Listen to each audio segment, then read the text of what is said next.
Caseus, Jedi Master. Chapter 8.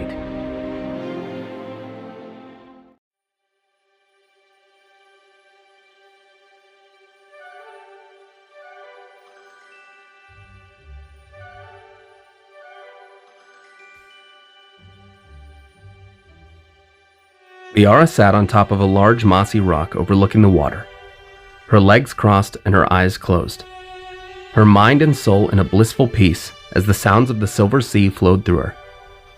She was ready. This would be the day she would earn her right to wield a lightsaber.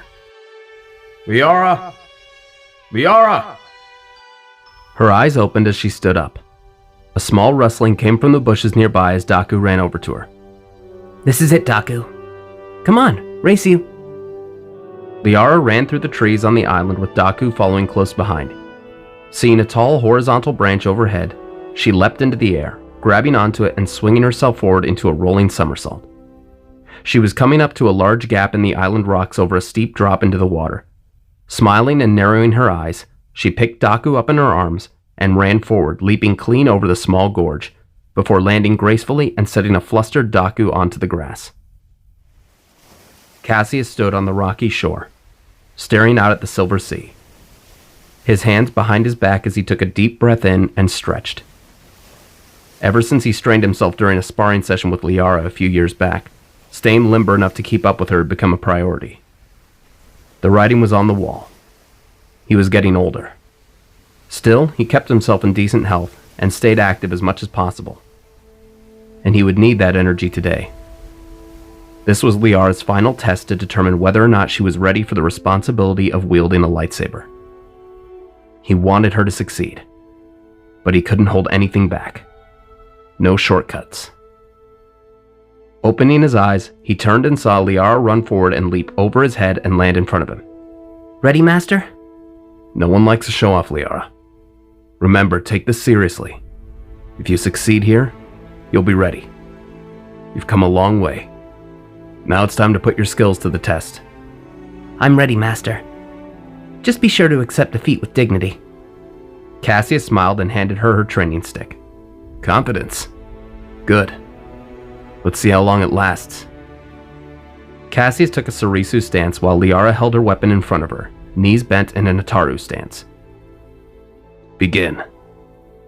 Liara and Caseus began to circle each other carefully, master and apprentice eyeing each other, waiting for the other to make their first move.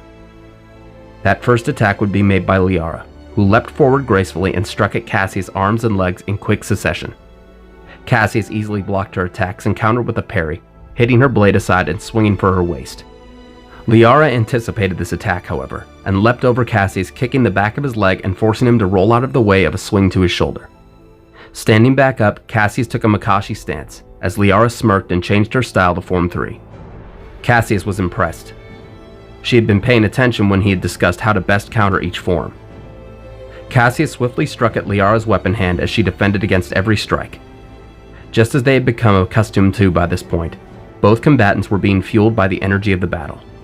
Soon, their weapons became blurs as the strikes and parries and dodges and flips flowed like a well-oiled machine. Caseus and Liara fought faster. Caseus could see the wheels turning in her head as she fought. She wasn't relying on her instincts. He had to change that. But it would require removing her sight. Ducking under her strike, Caseus leapt back onto the sand and sent a powerful force push at the dirt beneath their feet, sending a large plume of dust and sand and dirt into the air, obscuring everything. Liara coughed as she held her weapon defensively. Her eyes watered from the specks of sand in her eyes, but she focused. Closing her eyes as Caseus quietly crept around her and slashed at her feet. Liara jumped back just in time and countered an attack from Caseus as they continued to fight, neither able to see each other, both relying purely on instinct. Soon, the weapons clashed one more time as they were caught in a bind. Caseus pressed hard as Liara closed her eyes once again and elegantly turned her body towards Caseus, grabbing the handle of his stick as he grabbed hers, both twisting and struggling to gain the upper hand. Just as Caseus regained his weapon, Liara dropped hers, flipping backwards over Caseus and pulling her stick to her hand in a single movement before holding the blade directly at Caseus' neck. Caseus and Liara breathed heavily in complete silence, before Caseus sighed and smiled, dropping his weapon and raising his hands. "Well done, my apprentice." Liara smiled and bowed respectfully, before wrapping her arms around her master in joy. Caseus smiled and returned the hug, patting her shoulders. I'm ready. "You are. Get cleaned up. Then meet me by the rocks." Liara nodded and went into the ship, cleaning herself up and putting on a new outfit as Caseus reached into a box in a secret compartment and grabbed something. Then, he walked over to the rocks and stood, looking at the clouds. "She's ready, Master. She did it. I can't believe how far she's come. I think tonight is the night. The night I tell her the full story. Thank you for teaching me. For being with me." Who are you talking to? Caseus turned to Liara, who was wearing a simple bluish-gray tunic, belt, and boots. "An old friend. Liara, you've come far. And though you still have much to learn, you've proven yourself worthy today to wield a lightsaber. Traditionally, a Jedi Padawan would construct their own lightsaber. Unfortunately, kyber crystals are all but inaccessible to us in the era of the Empire. But I have something else. Kneel." Liara respectfully knelt before her master as Caseus held out something wrapped in old brown cloth. "Liara Cinda, you are ready." Inside the cloth was Corbin's lightsaber, kept in fine condition. Gently, Caseus placed it in front of Liara, who picked it up and held it, before standing, holding it towards the sky, and igniting the deep blue blade that once belonged to his closest friend.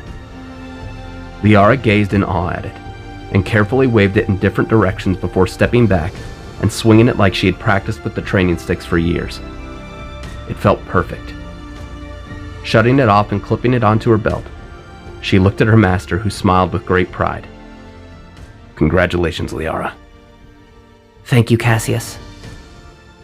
Later that evening, Caseus and Liara sat down by the fire, eating their dinner. "Liara, it's time I told you everything that happened. To the Jedi Order, and to me." Liara stopped eating and listened close. "In ancient times, a prophecy was uncovered by the first Jedi. A prophecy that foretold of a chosen one. One destined to destroy the Sith and bring balance to the Force. The Sith? Dark warriors, strong in the Force, who use their abilities to gain power and control. Over millennia, the prophecy was believed to be nothing but legend, until a boy was brought to the Jedi Temple. His name was Anakin Skywalker. He would go on to become one of the greatest warriors of the Jedi, one of the greatest warriors they had ever seen. The Force was stronger in him than any other Jedi the Order had known. It was thought that he might be the chosen one.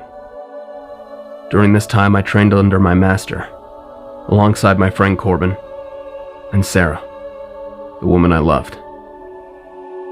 During my time as a Padawan, I faced many threats. None greater than Dravok, a Jedi who turned on the Order. I thought he would be my biggest concern, until the Clone Wars, the most destructive conflict the galaxy had seen in thousands of years. The Jedi were so caught up in the affairs of the galaxy and the war, we didn't realize that the enemy was right under our nose the entire time. Chancellor Palpatine, Darth Sidious, the Sith Lord we had been looking for, had infested the Republic with his evil. By the time we caught wind of his plan, it was too late.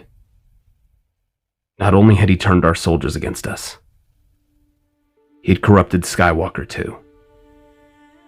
One by one, the Jedi were exterminated by people we trusted, people we believed were there to protect us. My master died saving me from our soldiers. Corbin died to save me off-world, after his own brush with the dark side. And Sarah. Sarah was killed by Skywalker. I tried to fight him, to stop his evil. I was defeated, saved only by a clone I had served with, who saved my life. After this, Drabok found us. We tried to work together to stop Vader again. Again, we were defeated. And I lost so many in the process. That's when I fled to Dantooine, where I met Sabo, your mother, and you. I still remember you as a baby. So happy. So full of innocence and life. My life hasn't been easy since the Order was destroyed. It's been hell. But people like you, and Sabo, and everyone else who has helped me in my time of need, you've all made it easier to keep moving forward. To keep fighting. We can't fight against the Empire. There's no fight we can win. But we can keep the fire of the Jedi Order alive through us. One day, hope will emerge. I know it. Until that day comes, we have to bide our time and stick with each other. As long as I'm here, I won't let anything happen to you. I promise. Liara stared at Caseus and back to the fire, taking all of this information in. Then she looked up. I think your master would be proud of you. You're a great teacher. And a great friend. I'm glad I'm your student. Caseus smiled to Liara and nodded his head before staring out at the open sea. A feeling of danger, however, tickled the back of his mind. Something told him these days of peace were not to last much longer.